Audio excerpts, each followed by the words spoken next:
saya Muhammad Alif Asraf dari kelas A, Prodi Administrasi Publik semester 4. Di sini saya akan menjelaskan pengertian dari good governance, pilar-pilar dalam mewujudkan good governance, dan latar belakang dari good governance.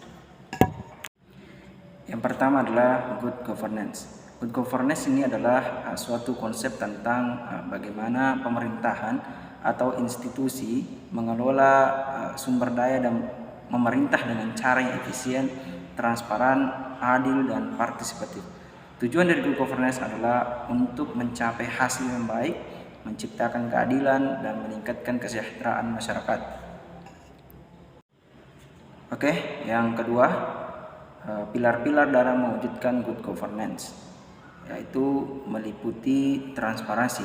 Nah, transparansi, pemerintah atau institusi harus terbuka dan jujur dalam mengelola informasi serta proses pengambilan keputusan. Transparansi memungkinkan warga negara untuk memahami dan mengawasi tindakan pemerintah. Partisipasi. Nah, masyarakat harus dilibatkan dalam proses pengambilan keputusan, baik melalui konsultasi publik, mekanisme partisipatif, atau keikutsertaan dalam pembuatan kebijakan. Lalu, rule of law atau kedaulatan hukum. Pemerintahan harus berada di bawah hukum dan menghormati hak-hak asasi manusia. Ya, semua warga negara harus tunduk pada hukum yang sama tanpa pandang bulu. Ya. Kemudian responsiveness atau daya tangkap. Ya, pemerintah harus tanggap terhadap kebutuhan dan aspirasi warga negara dan mampu memberikan pelayanan publik yang baik dan efisien. Kemudian konsensus.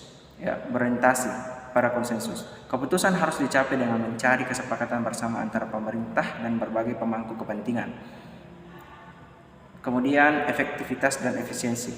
Pemerintah harus beroperasi secara efektif dan efisien untuk mencapai tujuan-tujuan yang telah ditetapkan. Kemudian akuntabilitas. Nah, pemerintah harus bertanggung jawab atas tindakan dan keputusan yang mereka buat, dan mekanisme pengawasan yang efektif harus ada untuk bagaimana memastikan akuntabilitas tersebut.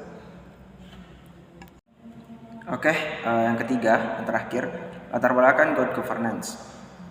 Nah, latar belakang good governance ini timbul karena adanya kebutuhan untuk meningkatkan kualitas pemerintahan dan pengelolaan sumber daya publik, baik di tingkat nasional maupun internasional. Nah, banyak negara-negara yang mengalami masalah korupsi, ketidakadilan, ketidakstabilan politik, dan ketidakmampuan memenuhi kebutuhan-kebutuhan dasar masyarakat.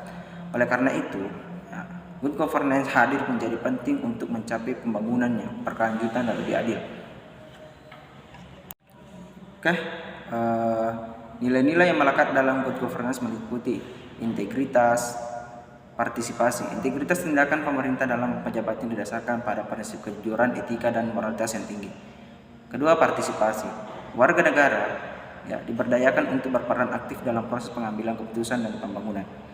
Lalu keadilan. Pengambilan keputusan harus adil dan merata bagi seluruh lapisan masyarakat.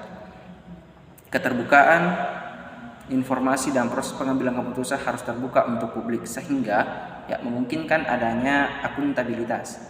Kemandirian. Pemerintahan harus berfungsi tanpa intervensi baik secara di luar maupun di dalam yang tidak sesuai dengan kepentingan nasional. Efisiensi. Nah, pengelolaan sumber daya publik harus efisien dan berkualitas tinggi. Lalu keselarasan. Nah, kebijakan dan tindakan pemerintah harus selaras dengan aspirasi dan kebutuhan masyarakat.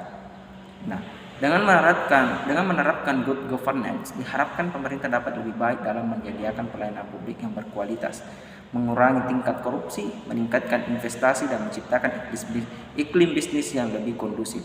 Selain itu, good governance juga membantu dalam menciptakan sistem politik yang lebih stabil dan berkeadilan, sehingga masyarakat dapat merasa terlibat dalam proses pembangunan yang ada di negara mereka sendiri. Mungkin itu saja dari saya. Billahi fi sabilillah, fastabikul khairat.